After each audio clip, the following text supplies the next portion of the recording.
Moving on now to politics, the newly partnered Religious-Zionist alliance made of Betzalel Smotrich's Tkuma party and Itamar Ben-Gvir's Otzma Yehudit is causing a stir in Jerusalem. Critics accusing party leadership of being neither religious nor Zionist, with both Smotrich and Ben-Gvir fairly consistently making controversial headlines over the years. But here with the party's 2021 platform, number 4 on the party's Knesset elections list, attorney Simcha Rothman. Simcha, it's so great to have you here with us. Thank you. Thank you. All right, so I guess first off, let's get started. What is the new 2021 platform? Is it fair that these accusations are calling you neither religious nor Zionist?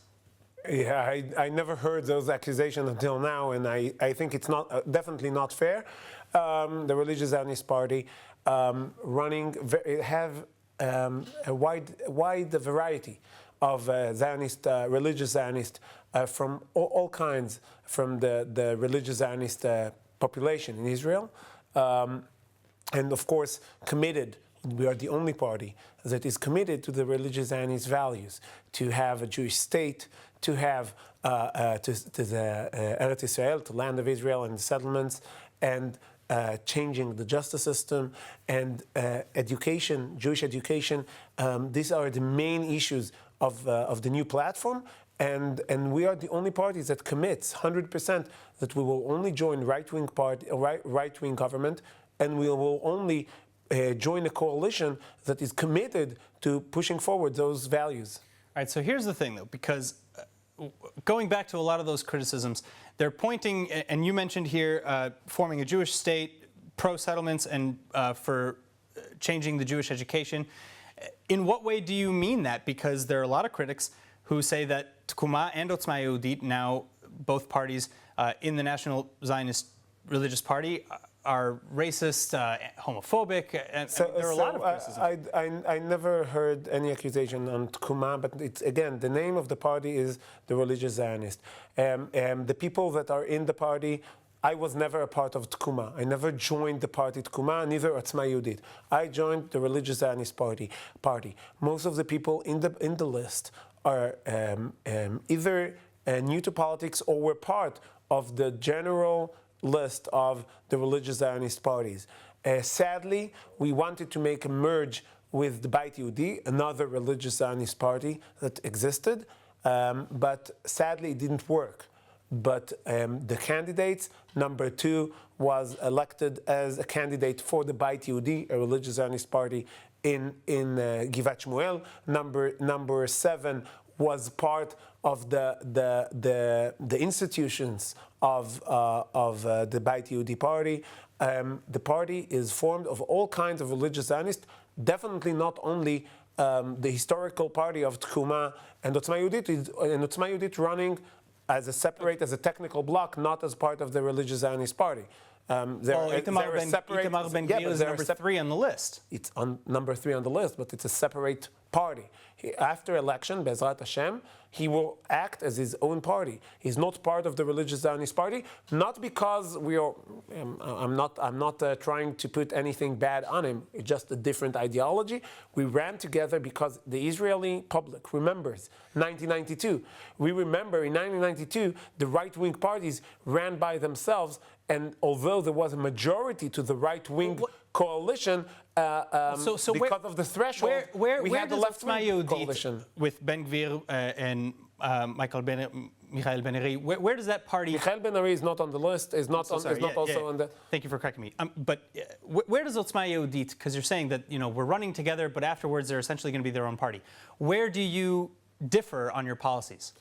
Otzma Yehudit, the main focus is about issues of you would call hardcore right-wing party. They really, it's not part of their own agenda, the threat making the Jewish education in Israel, which is a very problematic issue. It's very expensive.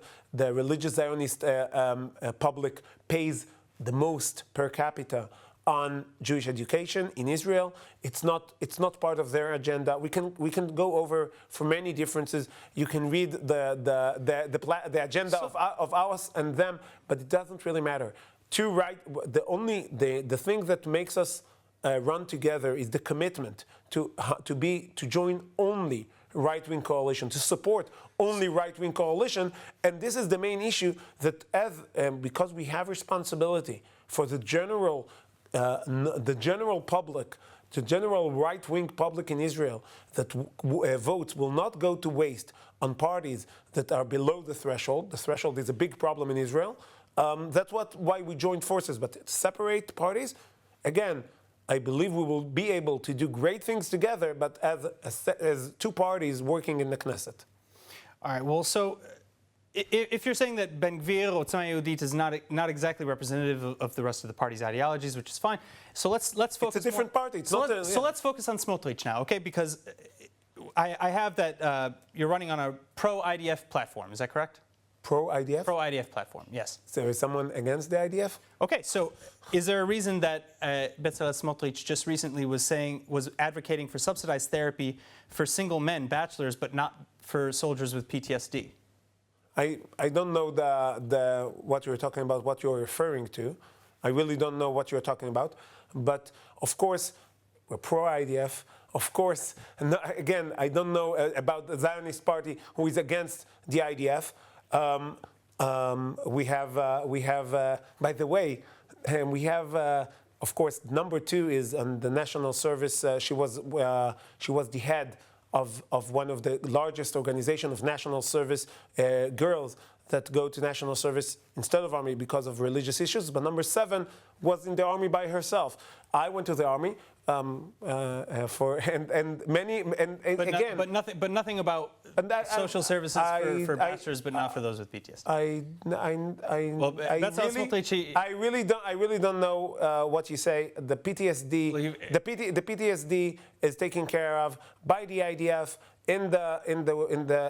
as any other issue. So is there through the regular mechanisms? I never heard that someone says someone who was hurt during its military service should not get compensation.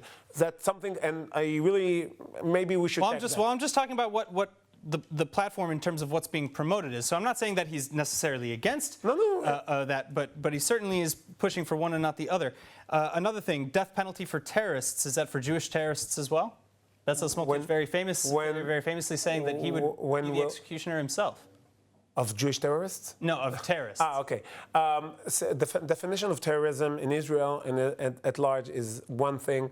There are criminals in Israel that make sadly, some people make criminal acts because of based on racism or based on other issues. Do you consider price tag attacks to be definitely not. Definitely not. Because once you make this comparison is actually problematic. You're comparing people that are killing innocent people, innocent child, to people who do graffiti, bad, need to be punished. But that's the comparison you're making.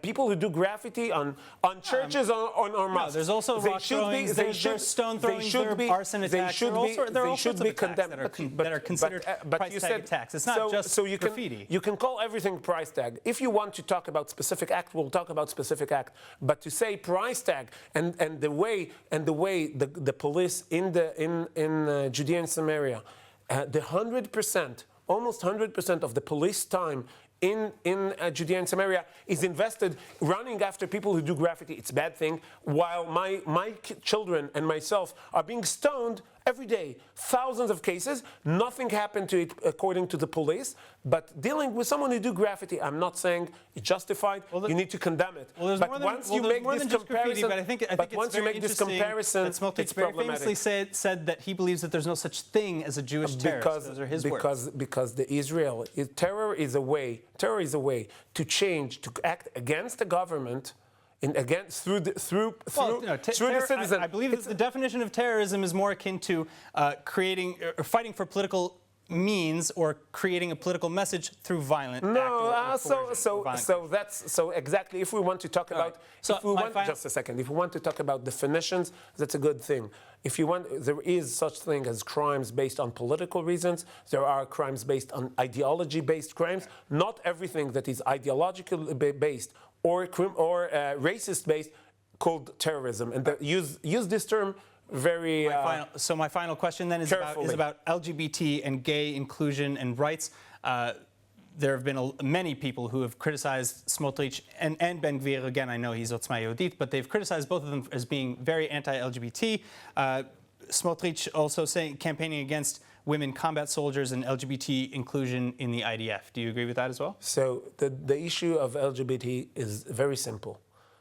We as a party, and Betzalel Smotrich said it in his own words many, many times, we object to any coercion. You cannot coerce anyone to become something else. Well, what coercion are we talking about? You shouldn't, in Israel, and in many other countries also, but in Israel, there used to be laws banning this. There were laws banning being gay. Yeah, that was the case in Israel up to the 80s. But who's being coerced? But who's being coerced? Okay, so there is no coercion in Israel about LGBTQs? To become gay? To become a homosexual? No.